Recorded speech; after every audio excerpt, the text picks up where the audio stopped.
गर्व की बात है जब अलग अलग देशों के सर्वोच्च सम्मान से हमारे प्रधानमंत्री आदरणीय नरेंद्र मोदी जी को जब सम्मानित किया जाता है, तो ये सम्मान महज एक व्यक्ति का या देश के प्रधानमंत्री का नहीं, ये सम्मान देश के 140 करोड़ लोगों का है। और ऐसे में जब सबसे ज्यादा सम्मान पाने वाले प्रधानमंत्री की श्रेणी में मौजूदा प्रधानमंत्री नरेंद्र मोदी जी का जब नाम आता है, तो यकीनन ये हम सबके लिए गर्व की बात है कि देश ही नहीं बल्कि दुनिया में जिस तरीके से प्रधानमंत्री जी और उनके माध्यम से हमारे देश भारत का मान सम्मान बढ़ रहा है, ये हम सब के लिए गर्व की बात है। 12 सालों में ये उपलब्धियां हासिल हुई, जहां एक तरफ देश में विकास के कार्यों को गति देने का काम किया, तो वहीं अंतर्राष्ट्रीय स्तर पर उस मोर्चे को भी संभाले रखा वैश्विक चुनौतियों के बावजूद। और यही परिणाम है कि आज अधिकांश देश प्रधानमंत्री जी के इन कार्यों को की प्रशंसा कर रहे हैं, उनको रिकॉग्नाइज कर रहे हैं।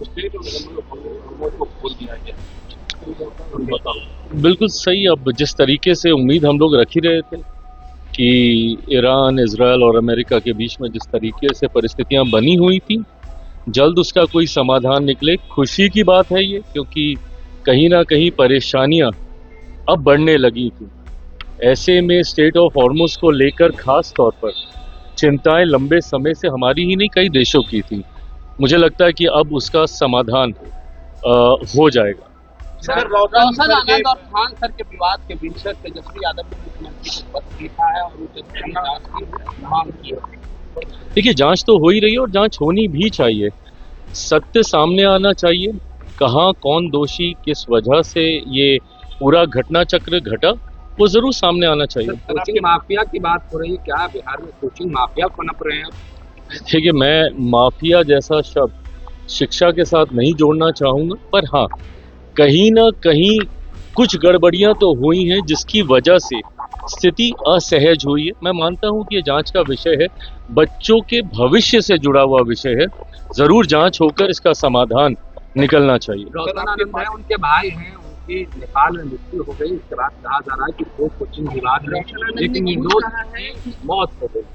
देखिए, मुझे नहीं पता कि क्या कारण रहा जिस वजह से उनका निधन हुआ, बट हाँ, पुनः जब मैं जांच की बात करता हूं, मैं इन तमाम बिंदुओं को मद्देनजर रखते हुए किसी के साथ कोई अन्याय ना हो, इस बात का ध्यान जरूर हमारी सरकार रखती है। बिल्कुल, पार्टी उत्तर प्रदेश में चुनाव लड़ने की तैयारी कर रही है। हमारे प्रभारी, जो कि बिहार के भी प्रभारी हैं, अरुण भारती जी, वो निरंतरता में संगठन को मजबूत करने का कार्य कर रहे हैं। बिहार से हमारे सारे विधायक, नेता, सांसद अलग अलग जिलों में जाकर संगठन को मजबूती देने का कार्य कर रहे हैं, पर अभी शुरुआती दौर में है। मुझे लगता है कि कुछ समय बीतेगा, धीरे धीरे हमारे भी कार्यक्रम वहां पे लगने शुरू होंगे और उसके बाद चुनावी दृष्टि से क्या स्वरूप बैठता है, उस पर अंतिम फैसला लिया जाएगा।